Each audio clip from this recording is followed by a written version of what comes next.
상관적인 홍익변호사입니다.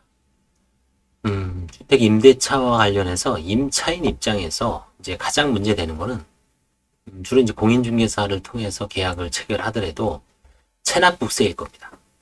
요즘은 왜냐하면 주택 임대인들이 다세대 다가구 주택자가 되게 많죠. 수천 채를 가지고 있는 분들이 있기 때문에 빌라왕 사건에서도 보시겠지만 그 종합부동산세를 몇 억씩 체납하는 경우가 있습니다. 그럴 경우에 결국 해당 임대차 물건이 공매 처분될 수도 있기 때문에 체납국세를 반드시 확인해야 됩니다. 그 다음에 이제 다가구 주택인 경우에는 다른 그 해당 주택의 방수에 따라서 임대차 계약서, 임대차 그 계약 현황을 반드시 요구해야 되고요. 그 다음에 이제 근저당권이 이제 설정되어 있는 경우에는 대략 나누기 1.1에서 1.1을 하면 대략 해당 부동산의 임대차의 어떤 선순위인 근저당권의 어떤 그 금액을 확인할 수가 있습니다. 해당 주택이 3억이라고 했을 때 만약에 1억 2천 정도가 설정되어 있으면 한 1억 정도가 실제로 이제 잡혀 있는 거죠. 담보가. 그러면 2억 정도의 전세 계약을 체결하면 위험하죠. 그래서 이제 대략 그때는 한 1억에서 1억 5천 정도가 안정적이죠. 아니면 이제 일부 보증금을 5천 정도 하고 월세를 한다든지. 그렇죠? 근데 월세는 요즘은 이제 금리와 관련되기 때문에 그건 쉽지는 않습니다. 그렇듯 체납 임료, 그 다음에 선순위 임대차의 어떤 그 현황, 계약 금액 이런 걸 좀 확인해야 되고, 그 다음에 이제 근저당권을 확인을 하셔야 되고, 그에 또 이제 가압류 가처분이 있는지 이런 걸 확인해야 됩니다. 그 다음에 이제 신탁 부동산이 요즘 되게 많습니다. 왜냐하면 이제 우리나라에서도 이제 담보신탁제도가 활발해서 실제로 이제 근저당권의 목적과 경제적 의미는 동일하지만 신탁을 하면 임대인의 어떤 기존 채권자로부터 강제 집행이 차단되기 때문에 임대인들이 신탁 계약을 통해서 부동산 신탁 회사에 담보 신탁을 하는 경우가 있습니다. 그런 경우에는 대외적으로 부동산 신탁 회사의 소유권이기 때문에 물론 이제 그 신탁 회사의 동의를 얻어서 임대차 계약을 체결할 수 있지만 신탁 원부를 등기소에 가서 확인을 해서 신탁 원부를 한번 발급받아 보시기 바랍니다. 그러면 우선 수익자가 누구로 되어 있는지 확인할 수가 있습니다. 주로 이제 은행으로 되어 있죠. 은행 지점으로 되어 있을 겁니다. 신탁을 하는 이유는 이제 그런 채권자로부터의 어떤 채권 압류라든가 가압류, 강제 집행에서 이제 차단하기 위한 목적이 있는 것 같습니다. 신탁은 반드시 확인해야 되고요. 그래서 그 다음에 이제 표준계약서에 의할 때 이제 집 수리 상황, 임대차 현황 설명 의무는 이제 공인중개사가 하게 돼 있죠. 일일이 집의 상태를 다 표시하죠. 도배 상태라든가 배수, 배관, 그 다음에 벽지, 그 다음에 바닥, 그렇죠?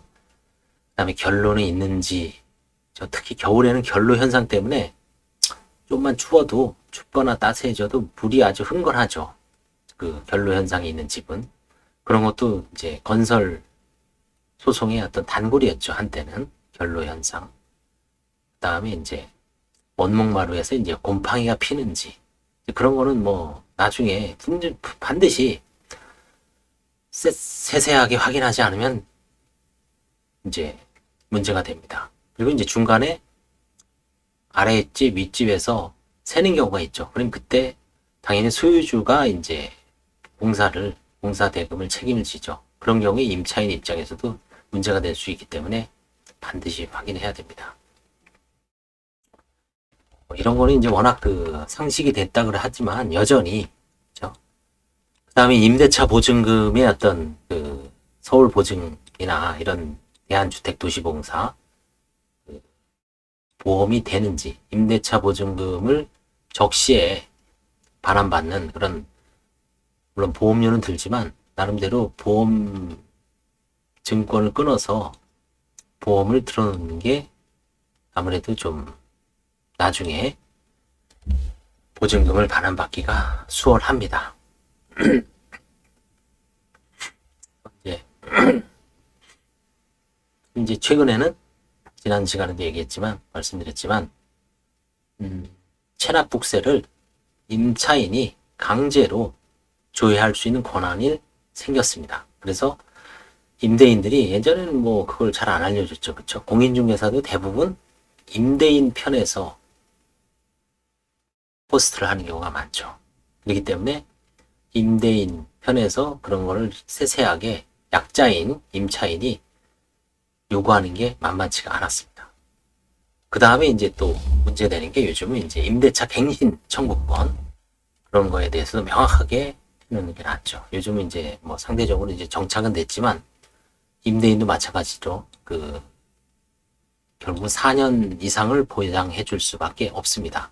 제대로 못했을 때는 이런 한 대여섯 가지, 7가지 정도를 임대차 계약을 할 때 뭐 공인중개사 분들이 잘 해주겠지만 일반인들 입장에서는 7가지 정도는 명백하게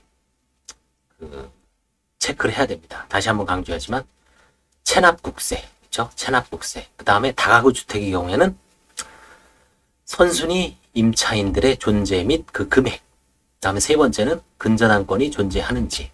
그렇죠?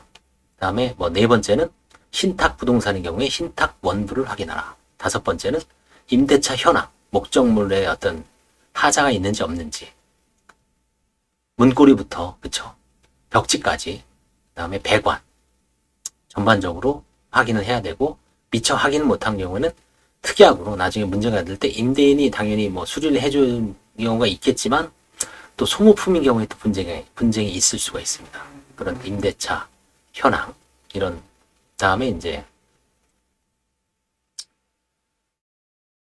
이런 한 5가지 정도를 명확하게 해놓으면 큰 문제 없이 임대차를 계약을 체결할 수가 있습니다. 마지막으로 이제 보증보험이 가능하다면 보증보험도 수수료가 들지만 그 수수료는 나중에 어떤 위험에 대한 어떤 보험료라고 비용이라고 생각하시고 가급적 보험을 들어놓는 게 좋습니다.